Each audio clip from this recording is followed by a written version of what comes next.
खरंच धर्माची कदर असती तर तुम्हाला काय वाटतं, जी गोष्ट मालेगाव तालुक्यामध्ये डोंगराळ्यात झाली ती घडली असती?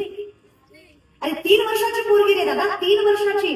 भान ठेवा ना या गोष्टीचं. अरे आपल्या पोटची असती, आपण काय केलं असतं? सोडलं असतं का ताब्यात कोणाच्या? अरे प्रत्येक मुलीला पोटची समजा ना. अरे तरुणांनो, स्वतःच्या बहिणीकडे कोणी वाईट नजरेनं बघितलं तर हातपाय तोडायला तयार होता, आणि तुम्ही जेव्हा बघीच्या पोरीकडे वाईट नजरेनं बघता त्याचं काय?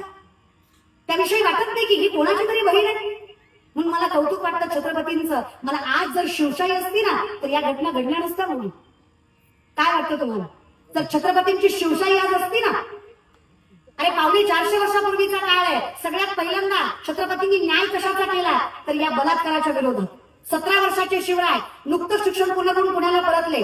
आऊसाहेब डोळ्यात पाणी दिसलं. राजांनी विचारलं, आऊसाहेब तुम्ही रडताय? अहो तुमच्याकडे बघून धीर बांधतो आम्ही, हिंदवी स्वराज्याची स्वप्न बघतो आम्ही. अहो तुम्ही रडावं, आम्ही कोणाकडे बघावं? असं काय घडलं की तुमच्या डोळ्यात पाणी आलं?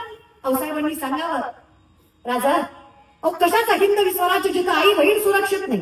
सत्तेचा गैरवापर करून राजाच्या पाटील नावाच्या पाटील माणसानं दिवसात ढवळी पोरगी उचलली, आबरूची माती केली, विहिरीत ढकलून दिलं, जिवंत सोडली नाही. तिची आई माझ्या समोर येऊन उभा राहिली. विचारलं, आऊसाहेब पोरगी गेली हो माझी, कसा न्याय कराल?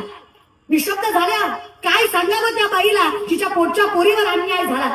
छत्रपतींनी सांगितलं, काळजी करू नका आऊसाहेब, मी आहे ना. बोलवा त्या राजाच्या पाटलाला. राजा येत नाही, आपल्या स्वराज्याला मानत नाही. अरे धरून आण, उभा कर माझ्या समोर. काय करायचं राजा? शिरच्छेद करायचा का, मारायचा का? नाही नाही, जिवंत. दोन्ही पाय दोन्ही हात कलम करा, उघडा करा, नागडा करा, तसाच नागडा स्वराज्याच्या वेशीवर टांगा. येणार जाणाऱ्या प्रत्येकाला कळू द्या, हिंदवी स्वराज्यातील प्रत्येक आई बहीण देवी समान आहे आमच्यासाठी. कुठल्याही पोरीवर वाईट नजर टाकली तर हा शिवबा त्या प्रत्येकाचा राजाचा पाटील केल्याशिवाय सोडणार नाही. मरू देऊ नका त्याला. कळू द्या पुढच्याला किती त्रास होतो या गोष्टीचा.